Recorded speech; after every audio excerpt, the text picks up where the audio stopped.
بسم اللہ الرحمن الرحیم۔ السلام علیکم دوستو، آج کا ہمارا موضوع ہے حضرت خباب بن لارت کی تکلیفیں۔ حضرت خباب رضی اللہ تعالی عنہ بھی انہی مبارک ہستیوں میں ہیں جنہوں نے امتحان کے لیے اپنے آپ کو پیش کیا تھا اور اللہ کے راستے میں سخت سے سخت تکلیفیں برداشت کیں۔ شروع ہی میں 5-6 آدمیوں کے بعد مسلمان ہو گئے تھے، اس لیے بہت زمانہ تک تکلیفیں اٹھائیں۔ لوہے کی ذرہ پہنا کر ان کو دھوپ میں ڈال دیا جاتا، جس سے گرمی اور تپش کی وجہ سے پسینوں پہ پسینے بہتے رہتے تھے۔ اکثر اوقات بالکل سیدھا گرم ریت پر لٹا دیا جاتا، جس کی وجہ سے کمر کا گوشت تک گل کر گر گیا تھا۔ یہ ایک عورت کے غلام تھے۔ اس کو خبر پہنچی کہ یہ حضور اقدس صلی اللہ علیہ وسلم سے ملتے ہیں، تو اس نے ان کی سزا میں لوہے کو گرم کر کر ان کے جسم پر لگانا شروع کیا۔ حضرت عمر رضی اللہ تعالی عنہ نے ایک مرتبہ عرصے کے بعد اپنی زمانہ خلافت میں حضرت خباب رضی اللہ تعالی عنہ سے ان کی تکلیف کی تفصیل پوچھی، تو جو ان کو پہنچائی گئی۔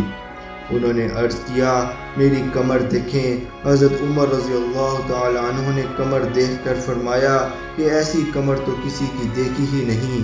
انہوں نے عرض کیا کہ مجھے آگ کے انگاروں پر ڈال کر گھسیٹا گیا، میری کمر کی چربی اور خون سے وہ آگ بجھی۔ ان حالات کے باوجود جب اسلام کو ترقی ہوئی اور فتوحات کا دروازہ کھلا، تو اس پر رویا کرتے کہ خدا نخواستہ ہماری تکلیفوں کا بدلہ کہیں دنیا ہی میں تو نہیں مل گیا۔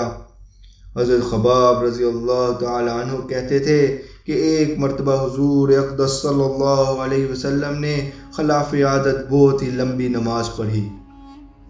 صحابہ رضی اللہ تعالی عنہ نے اس کے متعلق عرض کیا، تو حضور صلی اللہ علیہ وسلم نے ارشاد فرمایا کہ یہ ڈر کی نماز تھی۔ میں نے اس میں اللہ رب العزت سے 3 دعائیں کی تھیں، 2 ان میں سے قبول ہوئیں اور ایک کو انکار فرما دیا۔ میں نے یہ دعا کی کہ میری ساری امت قحط سے ہلاک نہ ہو جائے، یہ قبول ہوئی۔ دوسری یہ دعا کی کہ ان پر کوئی ایسا دشمن مسلط نہ ہو جو ان کو بالکل مٹا دے، یہ بھی قبول ہوئی۔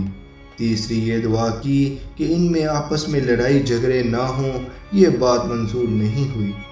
حضرت خباب رضی اللہ تعالی عنہ کا انتقال 37 ہجری میں ہوا اور کوفے میں سب سے پہلے صحابی یہی دفن ہوئے۔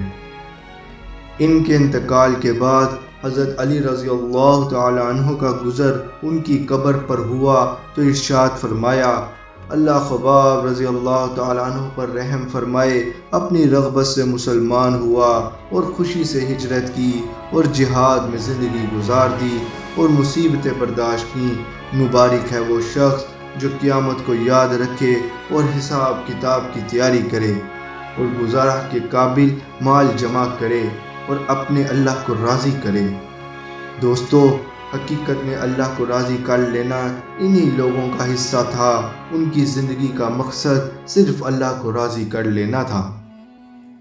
دوستو، جو کچھ کہا سنا گیا، اللہ سمجھ کی توفیق عطا فرمائے اور دین اسلام کی اہمیت ہمارے دلوں میں پیدا فرمائے۔ آمین۔